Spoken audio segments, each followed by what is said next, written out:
sa sino ang kakalinga sa dilim ng gabi. Ikaw ang ilaw, boses mo'y lakas, sa amin ay sigaw. Hindi susuko, lalaban tayo sa bagong bukas, sabay-sabay tayo. Inday Duterte, sagot sa kahirapan. Ikaw ang gabay ng sambayanan. Maraming salamat, Councilor Tatay Rani. Thank you, General Apirin, for standing up for your words of negotiation. Maraming salamat, Brother Captain Ray. Before ko tawagin si... Okay, hindi na pumayag, pero sige lang. Total nakalusot na, hayaan na natin yan. Hindi ka pala pumayag! Pakinggan po natin ang boses ng Hindi ka pala pumayag! Inday Cares Philippines and si Brother Onin ang susunod mula sa Duterte Writers Support Group. Supporters Group. Before kay Brother Onin, nandyan na ba si Karen? Kung wala pa si Karen Kagampang, tawagin natin muna si Onins. Onins, sana siya, Vince. I would like to call the attention of Kuya Onin, the DRS founder. Magandang putang ina sa mga kapulisan at nagbabantay sa gate. Papasukin nyo naman pala yung aming lead eh. Pinapatagal nyo pa, mga putang ina nyo. Walang mura, hindi mura yun, pagmamahal yun. Avoid mo na ang... Anyway, yan po ay patigim pa lamang po. Kami po ay nung March 11 ay nandito na po natutulog gabi-gabi. Araw-araw. At tayo po ay mahinahon na nagkakaroon ng gentleman's agreement sa araw-araw at gabi-gabi nating programa. Siguro naman po, etong ating mga konting hiling, huwag naman po sanang idaan pa sa pahirapan.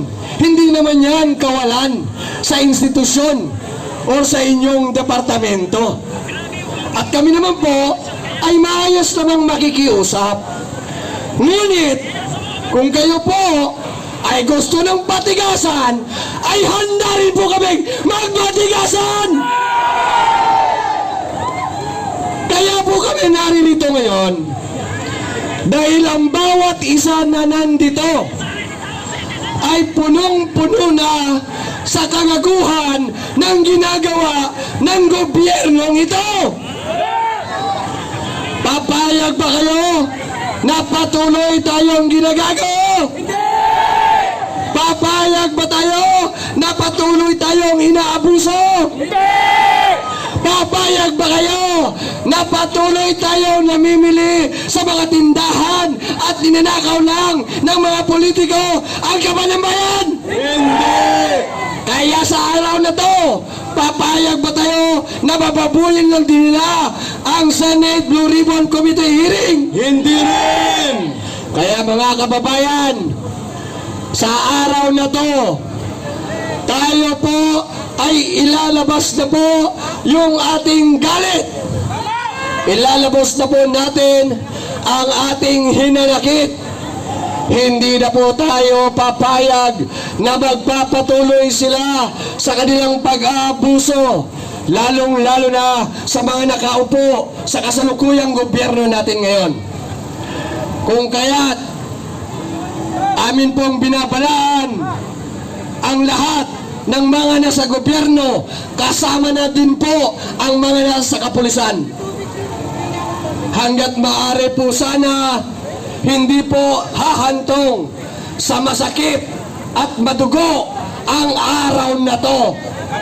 At iiwasan natin yan. Iiwasan po sana natin ang magkaroon pa ng mga sakitan dahil po tayo ay kapwa Pilipino.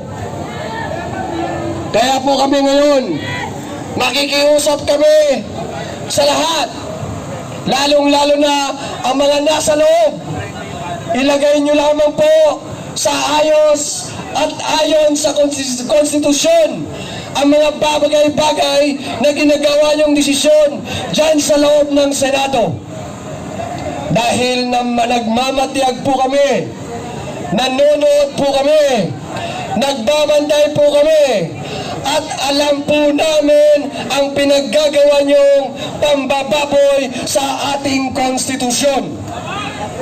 Kung kaya't kami po ay naririto upang makialam, upang makibaka, at upang makiisa. Kaninang umaga po, kasama po namin at ang aming iniskortan ang 18 soldiers na naroon na ngayon sa loob. Mabuhay ang mga matatapang na former soldiers. Kaya sa aking mga kasamahan, lalong-lalo na ang DRS Duterte Riders Supporters, maraming salamat po sa inyong serbisyo. Yehey! At kay Tatay Rani at sa lahat ng mga kasabay namin kanina at sa mga brave 18 soldiers, kayo po ang susi. Kayo po ang magbubukas ng nakasaradong unawa ng mga mamamayang Pilipino na hindi pa nila alam, karamihan at hindi nakikialam sa mga usaping mga korupsyon na nagaganap sa ating bayan. Excuse Brother Onins, announcement mga kababayan. Sabayan niyo po si Ka-Eric, Brother Onins sa pagpalakpak. Nandyan na ang delegasyon mula sa Batasan at Commonwealth area ng mga kapatiran. Panimula na, simula na, dumadagundong na ang lakas ng taong bayan mula sa kapatiran sa area ng Commonwealth at Batasan. Go ahead, Brother Onins, for your final